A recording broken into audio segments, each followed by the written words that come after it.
मेरे साथ पढ़ने वाला एक मित्र अचानक से दुबई चला गया और लौट के आया 5 साल बाद। हालांकि फेसबुक पर लगभग रोज बात होती रहती थी, फिर भी 5 साल बाद जब वह वापस आया तो हम सभी मित्र मंडली ने उससे पूछा, और बताओ कैसी है अरब की जिंदगी। उसने जो जवाब दिया उसी के भाषा और लहजे में आपके सामने रख रहा हूँ।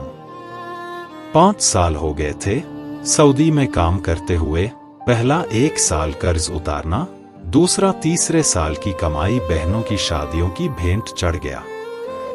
चौथे साल कुछ बचत करके आने की सोचा तो अब्बा की तबीयत खराब हो गई, फिर नहीं आ सका और अब्बा गुजर भी गए। बूढ़ी अम्मा घर पर अकेली थी, लेकिन कोई बचत नहीं तो हिम्मत भी नहीं पड़ रही थी। 5 साल सऊदी में रहने के बाद खाली हाथ घर जाऊं, लेकिन अम्मा की जिद और बहनों ने भी कहा भैया आ जाओ, हमें कुछ नहीं चाहिए, बस आप आ जाओ।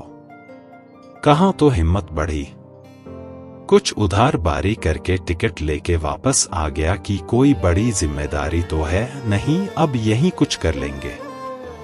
आने के दूसरे दिन बहन से मिलने गया। बहन भी अब बच्चों वाली हो चुकी थी। आते वक्त भांजों के हाथ पर 100 रुपया रखकर वापस हुआ।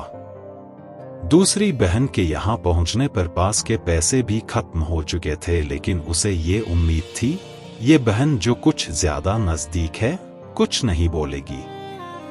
वहां से वापसी होने पर भांजे के हाथ पर कुछ नहीं रख पाया। घर पहुंचने पर अम्मा ने बताया कि एक बहन का फोन आया था। बोली भाई 5 साल बाद सऊदी से आया था, मेरे बच्चों के हाथों पर 100 रुपये रख के गया, इतना तो हम फकीरों को दे देते हैं। दूसरी बहन बोली कि 5 साल बाद सऊदी से आया था, अगर बच्चों के हाथ पर 10 रुपए भी रख देता तो बच्चे कहते मामू आए थे, लेकिन मेरी नाक कटा दी, ससुराल में खाली हाथ चले गए। मैं अब वहां खड़ा अपने पिछले 5 सालों की कमाई का हिसाब लगा रहा था। यह सिर्फ एक आदमी की बात नहीं है, बल्कि पैसे कमाने वाले ज्यादातर आदमियों का यही हाल है। आप पैसे कमा रहे हो तो आपको सब कुछ मिलेगा, मान सम्मान, लेकिन किसी कारणवश आज आप नहीं कमा रहे तो सब किया मिट्टी में मिल जाता है।